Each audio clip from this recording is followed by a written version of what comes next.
Hi, I'm Nicola. And I'm Julia. And we're the project leaders from YMCA Malta on the My Voice to Europe project. My Voice to Europe is an Erasmus Plus project co-funded by the European Union that is being administered through the European Union Programmes Agency. My Voice to Europe has brought together a group of young people to share their thoughts, ideas, and research on topics that they deemed important for the Maltese Islands. These young people have developed 13 important themes and produced 13 podcasts with stakeholders, young people, and professionals related to the theme. Keep watching and engage with the discussion in the comments. Hello, welcome to this podcast, which is on youth and workplace acceptance. I would like to welcome our guest today, and I would first want to hear something about yourself and the introduction of who you are and why you are present today. You can go ahead. Can I start? All right. Good afternoon. My name is Ylenia Vella. I come from Jobsplus.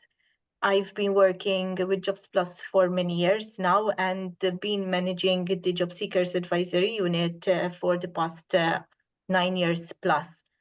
Basically, we aim to assist job seekers, whether they are registering or inactive, to help them bridge between unemployment or inactivity towards the world of work by offering guidance, training, and any other exposure opportunity which may arise from time to time.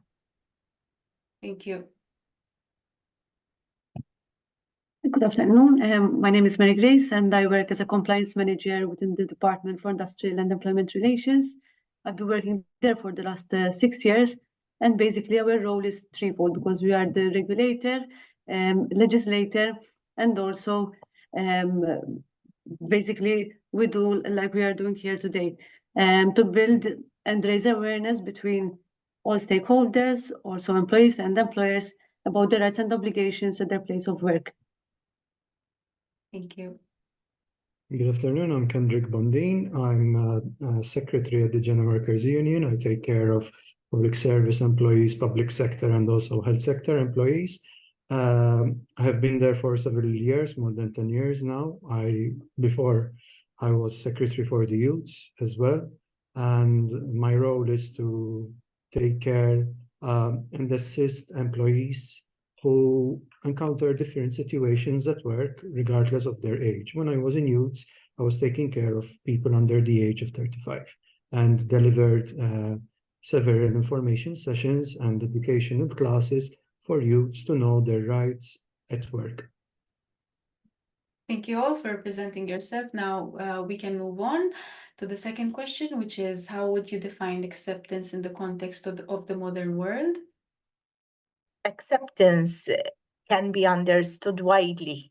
Indeed, it's the will to embrace, maybe acknowledge the different ideas, identities, and lifestyles without actually judging anyone. So in my opinion, it goes a little bit beyond being tolerant. It involves around fostering an environment whereby people are valued irrespective of their age, irrespective of their social backgrounds and different maybe situations that they found themselves in. So to each their own history, their own experiences. Yes. Would you like to add something else? I concur with my colleague, Ms. Vella. This acceptance, to me, is accepting everyone as a human being, regardless of the minority group or labels that we put on, and therefore we should all respect and tolerate each other as human beings, regardless of one is an employee or an employer. I perfectly agree with my colleagues. I believe that embracing diversity, irrespective of where everyone comes from, is beneficial at the place of work. So there's a harmonious relationship between the youth or any employee and an employer. Thank you. Now, to your knowledge, are these initiatives in the workplace settings that support acceptance and inclusion of young persons? I think there are several initiatives. One that I can mention is apprenticeships that one of education institute is doing here in Malta. And I think it's very important because the student has practice on the workplace. They familiarize themselves with other employees, and also the other employees integrate more with young people, so they can start to involve them more and listen to their ideas, because youths have different ideas. They are more technologically savvy, so we need to learn from them, of course. And I think another important thing is that I'm seeing a lot of employers that are including remote working and flexibility at work, which is very important for the youths who are often are looking at these benefits. So such initiatives are very important for young people, for them to attract them to the workplace and retain them. If I may add something, many workplace settings today indeed have recognized the importance of having the youth. In the past, I remember I've been working with Jobsplus for many years, and in the past, we used to have employers saying, "I don't want someone too young because all they want to do is be free, come late at work after a weekend partying." However, I believe that through the various initiatives in place over the past years, companies had the opportunity to get to know that there is a huge potential when it comes to the youth workforce. And Jobsplus has, I think that it has done a very good job in this, because apart from the apprenticeships, which are part of a formal educational setting, Jobsplus has also integrated work exposures and traineeship as part of its active labor market policies. And young job seekers had also the opportunity in the past years to participate in the NEET activation program, which, apart from helping them with the necessary skills to fit at the place of work, therefore employability, youth were also provided with the opportunity to be placed with an employer with the support of our advisory team, with the support of a job coach who could motivate them, who could help them adapt to the workplace. So I think that in recent years there was more knowledge about what the disadvantages that a young person without experience could actually have. Yes, I agree. In terms of the DIER as well, there is the Institute for Public Service, and over the years, we had several students who come during summer and also decide to continue in winter during their studies, two of which have decided to continue with us even after having obtained their degree. So it was very, very beneficial for them to, from being a full-time student to then come full-time employment. It was much more easier for them to transition rather than having to start in another workplace, for example. Yes, I imagine that's true. Now, are there strategies in the place to support young people who are being treated unfairly in the workplace?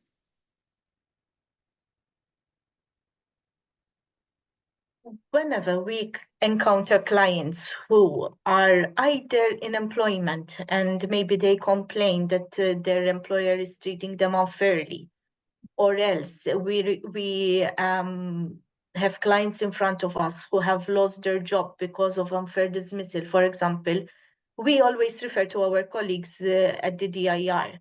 So as Jobsplus, we try to give proper advice. However, we always guide to the relevant department, so to ensure that the job seeker, the client, receives the correct information and also is legally assisted if the needs arise.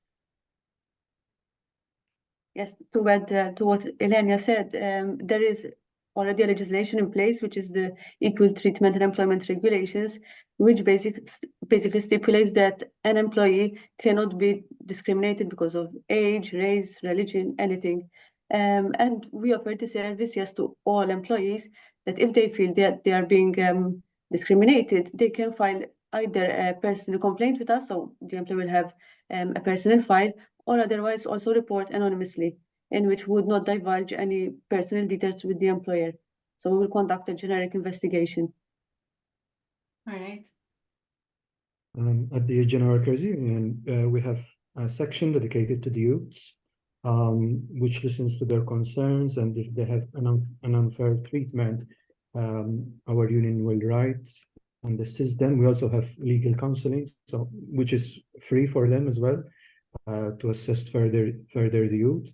We might go to the DIER or write to the employer for equal treatment. And in fact, in this section, we try to promote fairness and equality because of age. So youths are treated equally.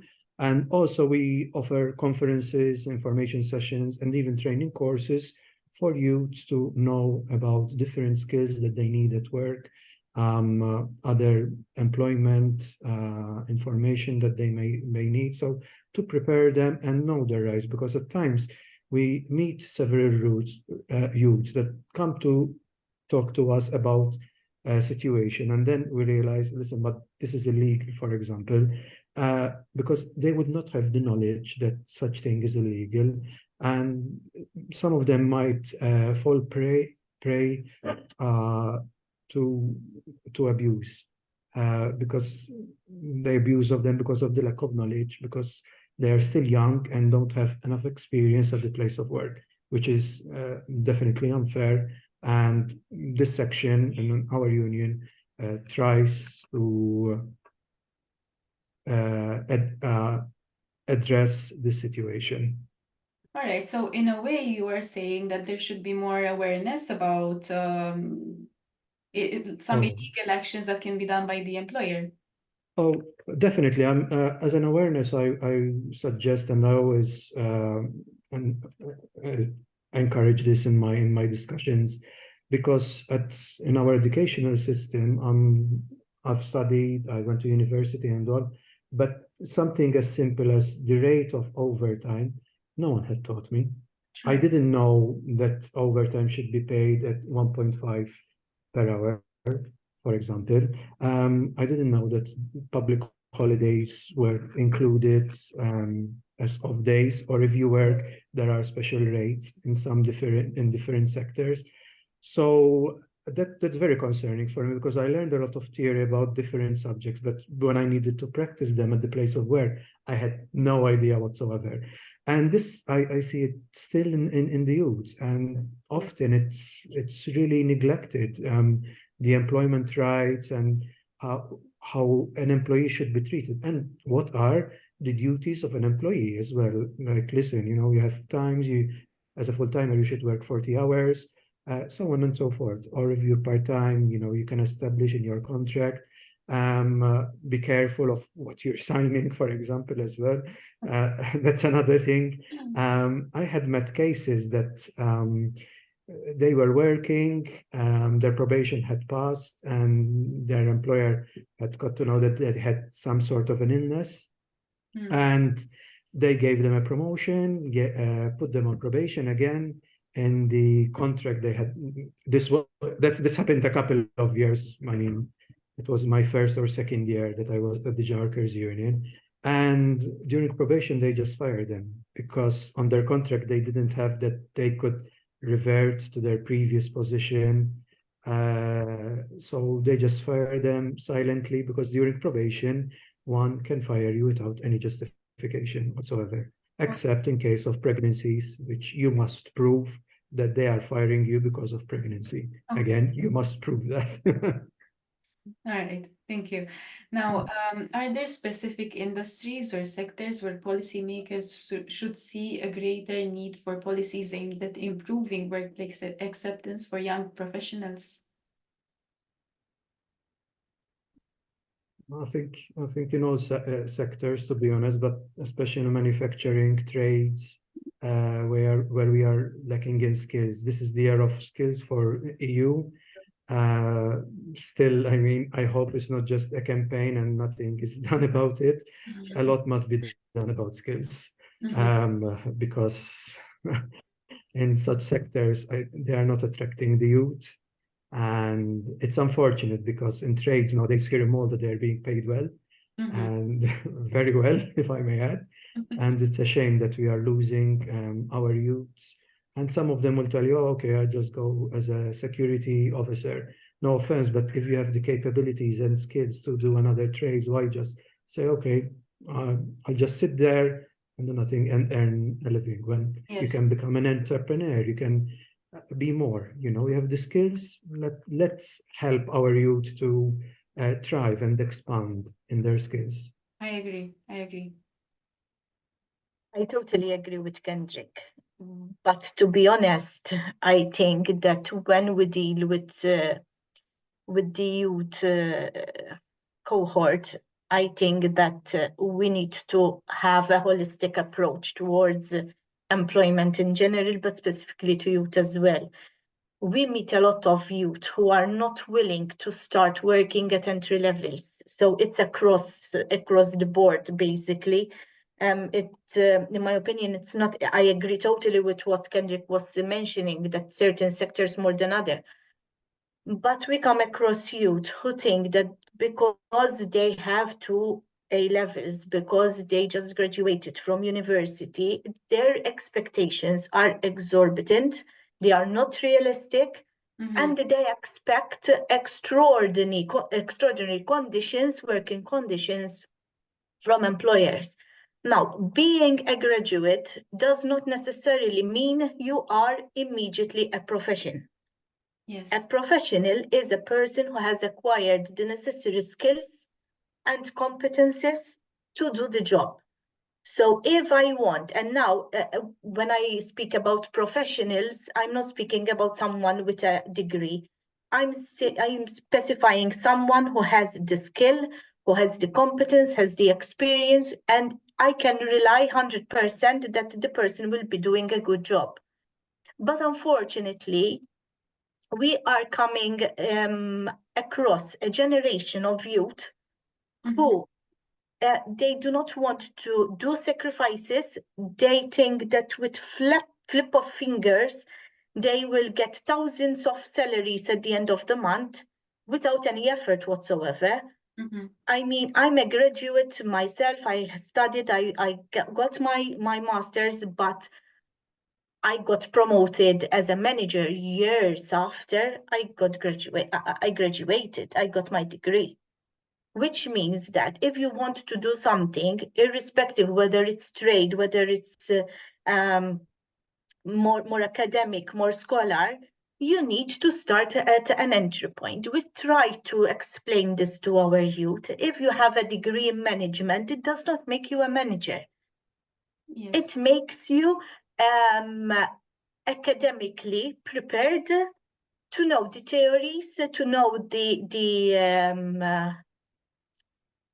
scholar approaches to working in a managerial environment, but it does not make you a manager. Being a manager involves many challenges which someone who is just a fresh graduate would not be able to do. So one needs to understand that they need to enter the labor market and progress. And it's not something, in my opinion, strictly linked to a specific sector or another. We see it across the board. Thank you for mentioning that. What initiatives or policies are in place or we can adopt to ensure that educational systems are preparing young people with skills and knowledge needed for the modern workplace, fostering smoother transition from the education to employment? So from our end, over the past few years, we have started to do presentations.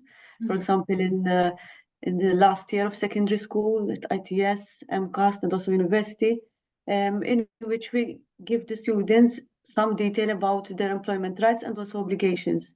For example, about, as Kendrick mentioned, about overtime rates, about pay slips. What should a pay slip include? What should a contract include? How often should they get paid? What to look in the contract before signing, their obligations when it comes to a definite contract, to the contrary of an indefinite contract. And we have noticed that most of the youths are not knowledgeable at all on these rights. In fact, they start to mention, last summer I worked as a waiter, but I was not paid correctly. Had I known before, I wouldn't have agreed to work such overtime or on Sundays.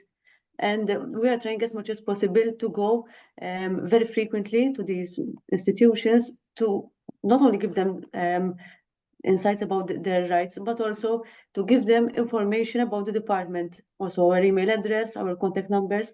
So the moment they realize that their employment conditions are not being given as per law, they can come to us as soon as possible rather than accumulate sometimes even thousands of euro that are due to them. Thank you. Indeed, even at our end, for many years now, we work very close to the career guidance unit in schools in the education sphere.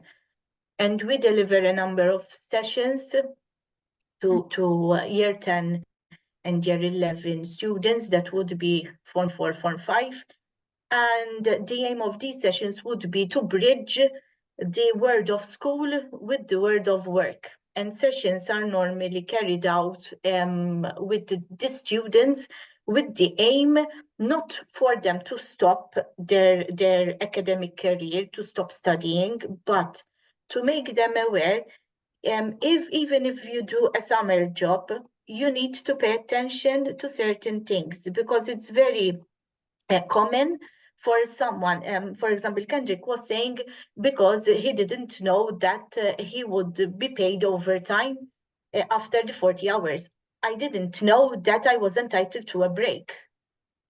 So on my first, in my first job, I remember a friend of mine texted me saying, listen, can we go for a coffee during your break? And I said, I don't have a break. He told me, you should have a break. Because so we try to engage the students with this information, but not only.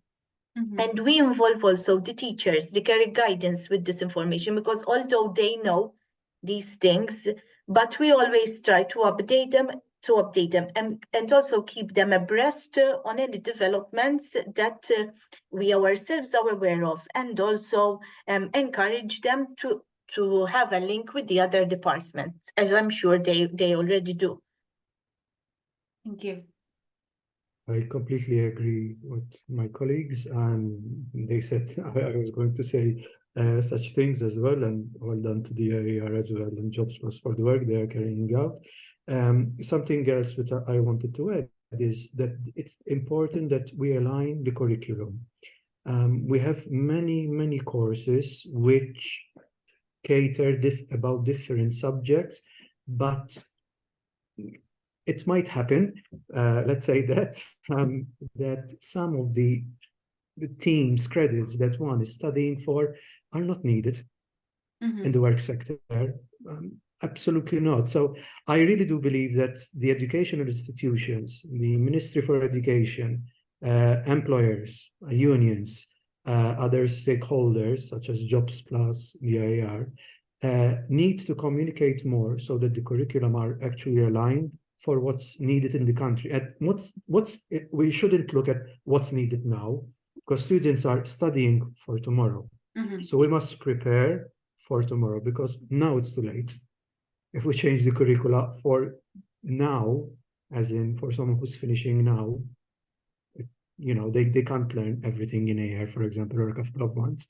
So we must prepare for future generations. And something which I might add, I'm continuing from what Ylenia previously said as well, because of certain expectations that youths are coming. I mean, I do interviews and I am shocked at times. Some of them even expect to get a degree or a master's and become a CEO, as soon as they graduate, which is impossible. I mean, good luck to them if it happens, but I mean, there is more, as Ylenia said, it's not just you're a manager. When you're practicing your management role, you need to be a very good leader, especially with people. That's a skill you acquire through practice. It is the importance of apprenticeship and internships. We must ingrain our students. They must start working from when they are student. They'll have the time slots to go to work, because I'm not expecting for them to have the same curricula where they need to study. It needs to be more flexible, where one can work. I mean, nowadays, even for them, it's difficult to do a part-time, but Yes. the ones they have assignments, exams. So the education institutions must be more flexible and prepare students for work, because at the end of the day, students are studying to become workers or Yeah. entrepreneurs. I mean, True. that's the truth. True. Few become only researchers, which at the same time, they are workers as well. True, thank you. Now, are there strategies in place to prevent age-related biases in hiring processes and workplace dynamics? If not, what measures can we propose to policymakers?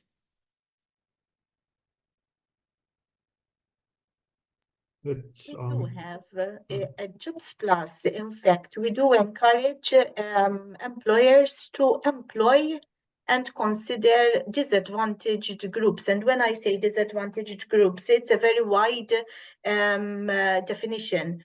For example, through the access to employment, which is a funded ESF funded scheme, okay? Basically, an employer who recruits a youth who is not experienced, has never worked, maybe has been out of the labor market for a while, or else maybe you have a single adult who is not in full-time employment because he has or she has one or more dependents, or anyone who has not achieved an O-level standard of education, for example. So through the A2E, the employer is given an incentive that because the employer considered someone who is at a disadvantage, and the application is found eligible, the employer is given a financial aid. So I don't know, maybe a youth who has a disability and is registered as a person with disability, maybe at a disadvantage when compared to someone else. So because youth is not a homogeneous group.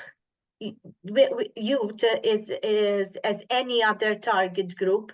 It's very wide in perspective. And through the A2E, we managed to reach and encourage employer, because when it comes to money, employers are sometimes mostly more interested. And so we have to help even financially to do this, to encourage this. Even in the past, we had a scheme. It's currently closed, but I'm informed that it might be open soon, that encourage someone to pursue, so a youth maybe who didn't have the opportunity to continue studying and is studying privately, to pursue his or her education and be partially refunded for the money spent on his course or her course. Likewise, a youth already in employment, just not to be stuck in a particular grade, and the employer has the interest or sees the potential to upskill, to upgrade, has also the opportunity to train the workforce and get reimbursed for part of the cost. So I think that these kind of strategies of helping the workforce develop to upskill is, especially as Kendrick said, it's the year of skills. So if we do not invest in our workforce today, tomorrow will suffer. So it's important that we focus on what is needed. So I think all this plays a very important role in ensuring that the youth out there are part of the investment for tomorrow's, because after all, they would be tomorrow's workforce, right? Yes. Now, what specific changes would you like to see in Malta regarding workplace acceptance in young people?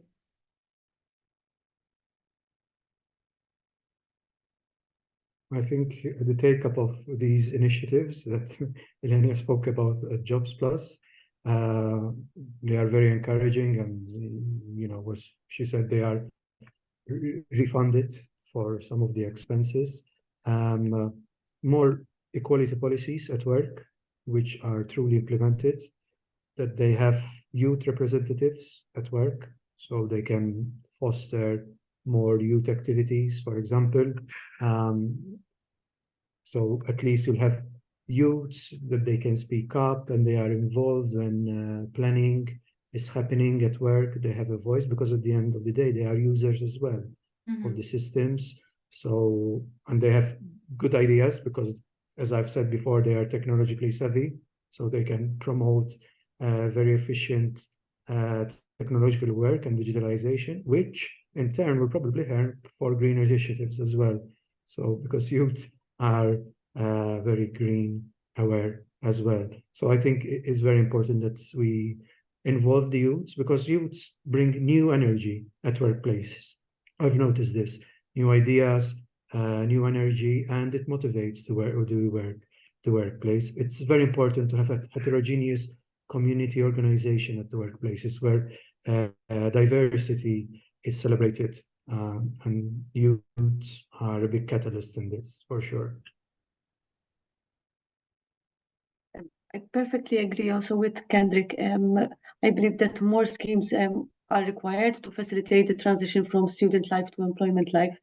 And with the recommendation that was agreed upon last year in the International Labour Organization on apprenticeship, anonymously it was agreed between both unions, government, and employers, whereby for the introduction of more youth in employment, there are more sort of incentives to upskill, reskill, and keep employees and these youths as much as possible informed and integrated with older generations, such as in the trades.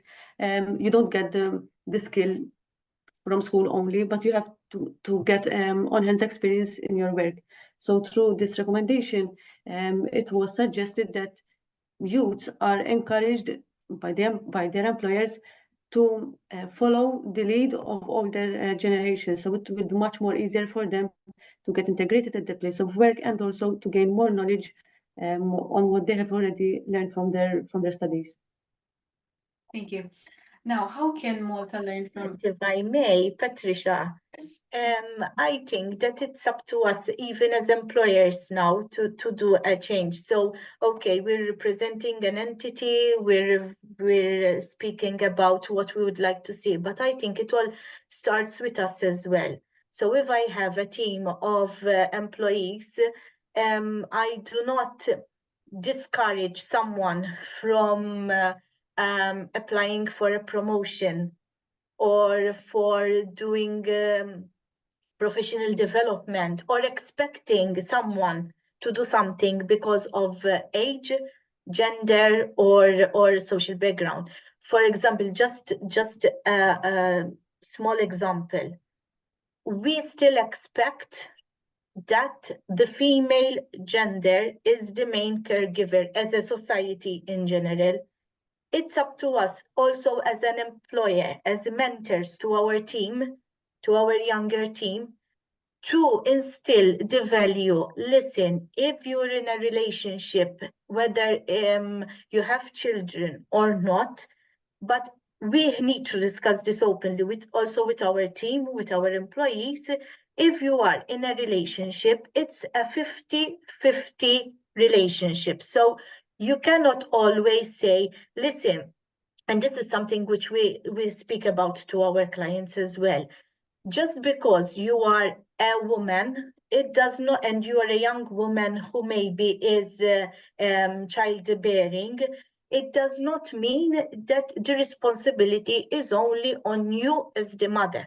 So even at the place of work, we cannot, I don't want to be misunderstood, but we cannot expect an employer to be always understanding, because the mommy always says, listen, I have a meeting at school, I have my children who are sick, etc., etc.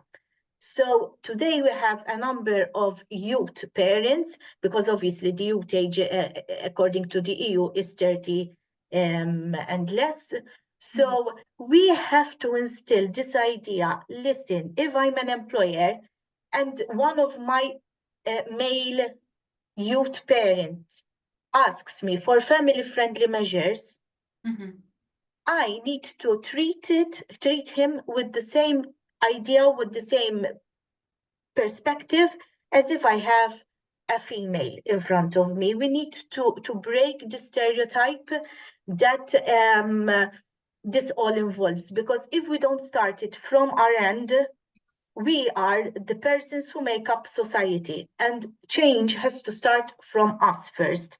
So we can preach, but if we don't do what we preach, in my opinion, and now I'm speaking as Ylenia, in my opinion, we would fail.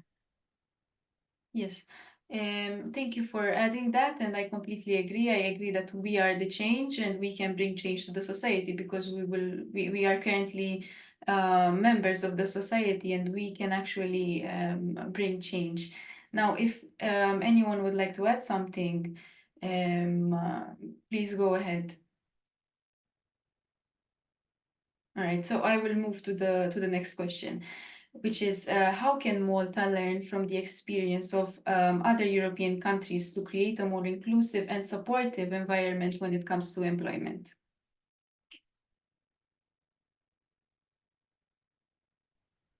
Conducting awareness campaigns, also, as I said, involving the youth. At the workplaces, we should introduce more mentorships as well.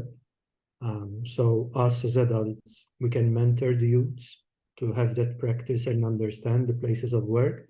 Being a youth employee in full-time or apprenticeship or internship, mentorship is essential.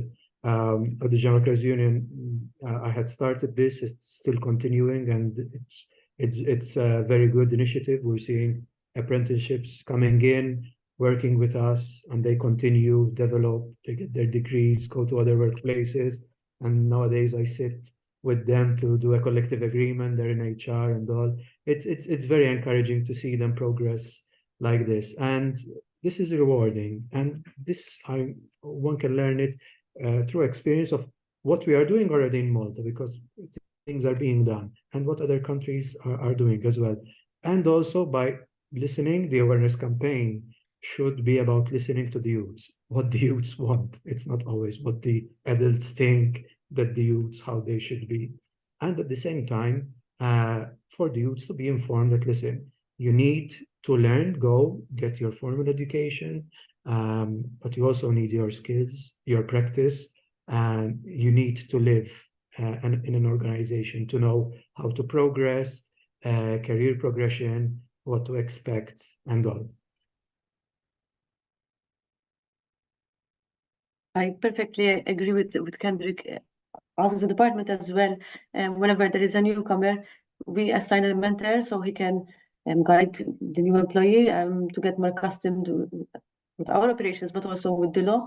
And we also, in terms when it comes to European countries, by attending several conferences like the International Labour Organization, we can get more information on how other countries much bigger than us try to involve youths more effectively. So last year when we were at the ILO, we noticed that, for example, European countries, they are much more before us, sort of speak, when it comes to apprenticeship.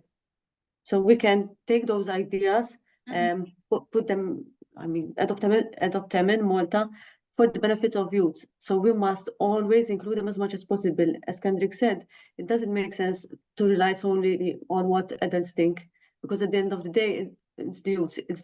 Perhaps it's their first time in a job. So we must take their opinions and work on them, not simply decide on what we believe is good for them. True, thank you. And to continue with what Kendrick said, I think that we need to instill the idea of reverse mentoring now. So not only an adult mentors the youth, but let's see what the potential of that youth is. And that potential can help an older worker, who is maybe not so IT oriented. Maybe there's a practice that the older worker is not really familiar with. So let's use the potential of both to work in harmony. And I think that this is something which Malta in general needs to work upon, because I think that having an older worker being taught something by a younger worker is not always digested well. And likewise, a youth who might have a lot of innovative ideas may be seen as a challenge employee. So we need to learn to respect the soft skills that youth have acquired, but also respect that there are older workers with experience. Yes, yes, I believe that there should be mutual cooperation between the older generation and the younger generation. Yes. Now, lastly, what is a final word of advice you would like to share to young people in Malta? Sorry, if I may, to involve themselves, go and attend employment conferences.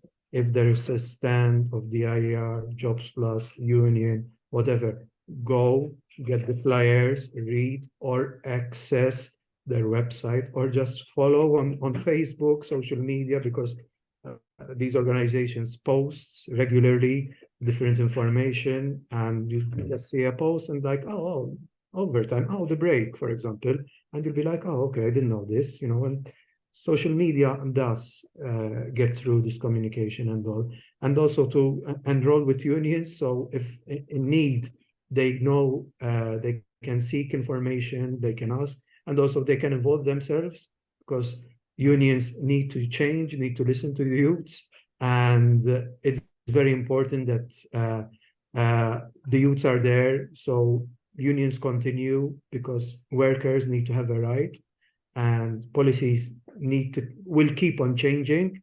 So the employees must have a voice.